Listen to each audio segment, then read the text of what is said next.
audience and those listening on TV that we are spending more than we're bringing in.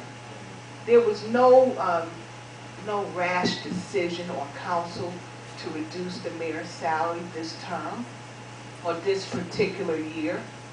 The first year he took office, there were 3 members of council who voted at that particular time that we saw at that particular time that our expenditures were large and that we weren't getting the accurate documentation.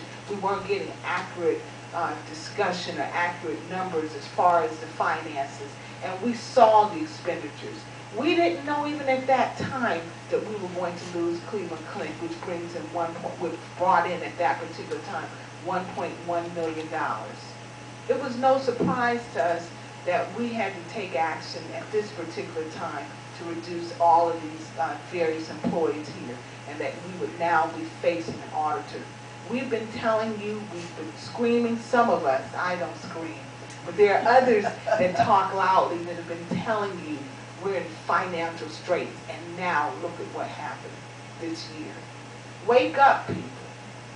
You've been given information, but you haven't been given the accurate information.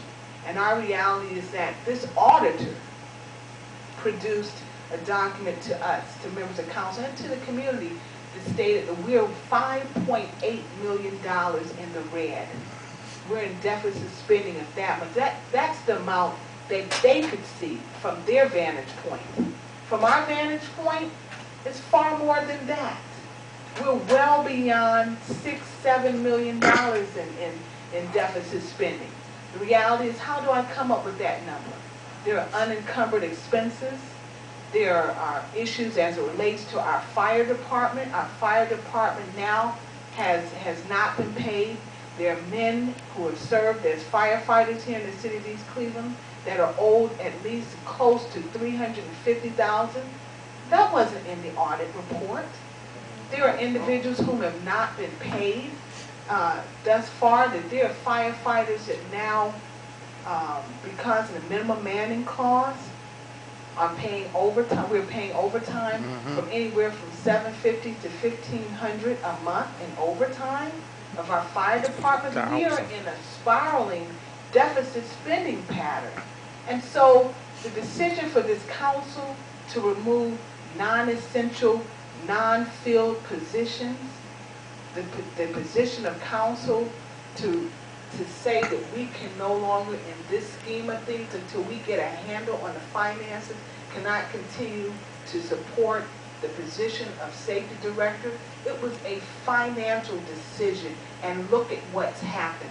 No sooner than we made that decision in December did you now, 2 weeks later, hear from the state auditor. Who's wrong in this? Were we being mean, or were we working towards fiscal solvency? One would say that isn't the way to do it. But it was in a position that other mayors did not have. The last mayor didn't have the safety director's salary. He had the position, but he didn't have the salary.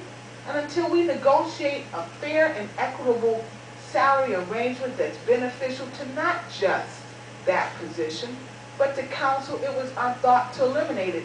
Council has not asked for that increase because we understand the times that we're in. I wish others would understand it. And the reinstatement of that referendum would not just be the reinstatement of the mayor, it would be the reinstatement of positions, those other positions that would impact the whole financial scheme of things here in the city of East Cleveland. That referendum is not just about the mayor. It's about the other 9 positions that were eliminated. And are you prepared to do that? If you do this, understand the auditor will take those in consideration, and he may look at the dollars that we're receiving and make the decision that this city cannot afford to work because they obviously do not understand finances and may, not will, but may consider placing us into financial emergency. And as Councilman Nathaniel Martin is aware of, and as Councilwoman Chantel C. Lewis and I, who served on the school board, when the school board went into fiscal emergency, that oversight committee will do just what council and the mayor refuse to do. They will lay off employees, they will streamline employees, they will reduce the number of police and fire. They may negotiate or work towards a settlement in those various contracts.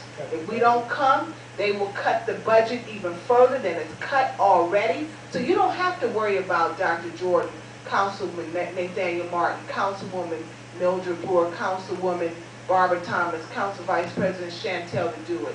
We won't have that authority to do it. There will be someone else doing it for us. And they will not have the social relationships, the personal interrelationships that we have, and the desire to work towards attrition, which means that they will work towards people removing themselves because of retirement. They will take the steps to move us around and configure this city's employment status that they see is fit to run this city, if I'm saying that appropriately.